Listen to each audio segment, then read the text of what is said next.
Yan ang paborito kong ulam na napakasarap at ang napakagandang bahay. Bilisan mo! Ayan na naman ang ulan! Ayaw makisama ng panahon, ano? Kaya na nakasakay ako sa jeep, hindi umuulan. Nang pagbaba ko sa jeep, umuulan na! Nakakaloka! Ayokong dumami! Nakakaloka! Pag ako dumami, lahat na lang maganda. Charot! Feeling maganda si girl. Okay lang yan. At least may nagsasabi maganda ako. O, di ba? Yung sarili ko. Pinupuri yung sarili. O, wag na kayong kokontra. May kumontra yung aso. Kahol lang kahol. Mga agat pa yata. Wag mo muna akong kakagatin. Nag-emote pa yung lola mo dito eh. Nakakaloka kang aso ka. O siya, nandito na ako sa bahay ko. Ambisyosa. Sa bagay, hindi naman masamang mangarap. Binidyo ko tong bahay na to kasi sobra akong na-amaze. Ang laki. At saka napakaganda. Maaliwalas. At saka preskong tignan. Yun bang pagpasok mo ng gate, nararamdaman mo yung good vibes? Yun bang magaan sa pakiramdam? Kayo ba? Nararamdaman nyo ba yung ganun kapag pumasok kayo sa isang bahay? Nangarap din ako magkaroon ng sarili kong bahay, kaya lang hindi ko alam kung paano. Siguro hanggang pangarap na lang, ewan ko. Kakaloka. Pero dream ko talaga to para sa anak ko. God, sana ibigay mo sa akin to, yung ganitong klaseng bahay, malaki, maaliwalas, simple, tapos napakababait ng mga tao. Eto na naman yung aso, kahol na naman ng kahol. Sandali, yung artista, nag-vlog pa.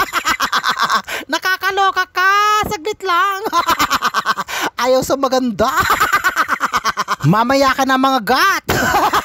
Ay, nakakagulat. Ang ganda ni girl. O, diba? Ganitong klaseng bahay ang gusto ko. O, diba? Organized. Pagpasok mo sa pintuan. O, diba? Ginom-ginom. Alak talaga, ano? Hello? Nagbago na ako. Masama sa health yun. Alam nyo na, tumatanda na ang lola nyo. Kaya iwas na sa mga bisyo. O, diba? So pag akyat mo sa hagdan, makikita mo yung mga imahe. O, di ba? Hindi naman masamang maglagay ng mga imahe diyan. Kumbaga iyan yung mga tagapagpaalala sa atin na may Diyos. Alam nyo ba, sa mga napansin ko, kasi napakatagal ko ng physical therapist, nagpupunta ako sa mga bahay ng mga pasyente. Yung mga mayayaman ko mga pasyente, may mga ribulto. Kaya napakaswerte sa kanila yung paglalagay ng ribulto ng Diyos doon. Oh, wag niyo ako ibabash ha kung iba ang religion nyo. Respeto na lang, di ba? Dito naman tayo dumako. O, tingnan nyo, o, di ba? Napaka-fresh, napaka-green, napaka-aliwalas, napaka-fresco. O, di ba? Nakakaloka. Gusto ko to. Sige, magpa-cute ka bakla. Ipakita mo ang swimming pool. Parang gusto kong lumangoy, kaya lang pagtingin ko walang shoe big. Nga. So eto, tapos na ako mag-emote. So pauwi na ako niyan. Hindi ko naman kinukuhanan lahat ng pinupuntahan ko. Kasi pag kinuhanan ko lahat ng pinupuntahan ko, napakahaba ng aking i-voice over. Isa lang yan sa mga pinupuntahan ko.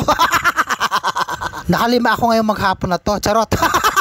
O, diba? Pauwi na yan, pero fresh pa din. Hindi halatang ngarag. O, sige girl, rampa lang. Kunwari, kinukuhanan ka ng video na hindi mo alam.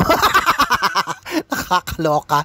So, andito na ako sa highway. Nag-aantay na ako ng jeep. Papuntang Santa Rosa. O, diba? Napakatagal ko ding nag-antay ng jeep. At mabuti na lang, nakisama ang panahon. Hindi umulan.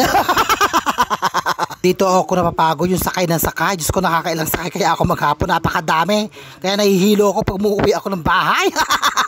Tapos diretso yung trabaho ko. Akala nyo nagpapahinga ako. Nagluluto pa ako. Diyos ko, naasikaso ko pa yung anak ko. Talagang gano'n yata ang isang ulirang ina. Let's eat! O, diba? Sabi ko sa inyo, paksi na bagos.